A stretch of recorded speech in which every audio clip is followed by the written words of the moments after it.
Now that we have a better grasp of what's actually going on, the way that people are being affected, the reality of what it is that we're facing right here in our region, it's time to start figuring out what is it that can be done or what's already happening to try to make an impact, to try to change things. And we're going to try to help you understand all the different ways, different methods that people are using to try to make some sort of tangible impact.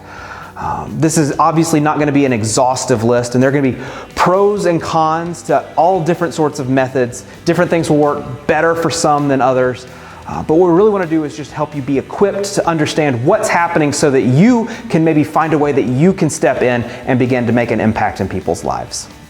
When discussing addiction prevention, treatment, and recovery methods, there are really four main areas, but all of them are trying to answer the same question. How can we keep people from using substances in a problematic way?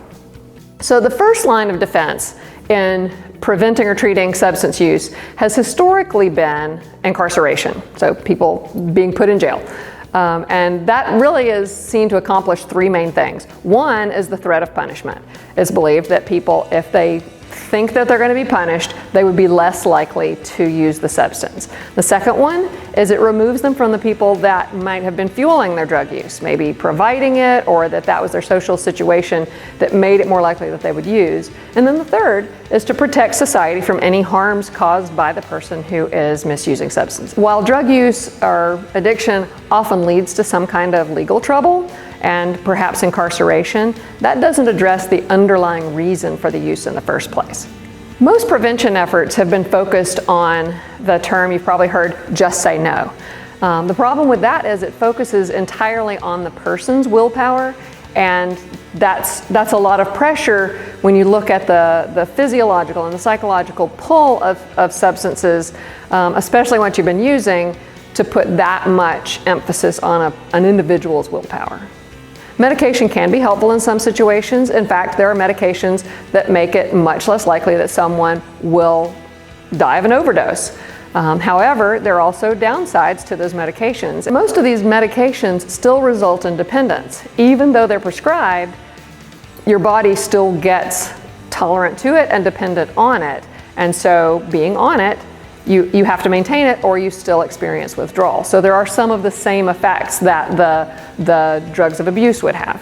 And it's good to weigh out all of those. It could be some people may be able to stay on medication forever. Some may get on it and taper off of it. Some may use some other type of medication that's not addictive. And then some might not need medication at all. And so it's a very individual decision that needs to be made for what is best in that situation. Some of the most effective tools for treating addiction are recovery meetings or recovery communities. And those have been shown to be very effective from early treatment to long-term recovery. And those vary widely. Some are faith-based and very closely aligned with Scripture. Some are more loosely tied to religious principles, and some are completely secular and not religious at all. The thing they share in common is that they are voluntary, supportive communities of people who struggle with a common issue, an issue that they no longer want to struggle with, and that is using substances. We can help you discover the kinds of recovery communities available and their benefits. We even maintain a searchable database of recovery meetings across the area, if that would be helpful to you to help find a community. If you want to better understand how you can be a part of becoming part of the solution, I would encourage you to continue watching this Addiction 101 series and realize that that's why Uplift Appalachia exists. You can reach out to us, connect with us so we can help you, your organization, your church, better find ways that you can step in and serve people who are struggling and move from addiction and toward flourishing.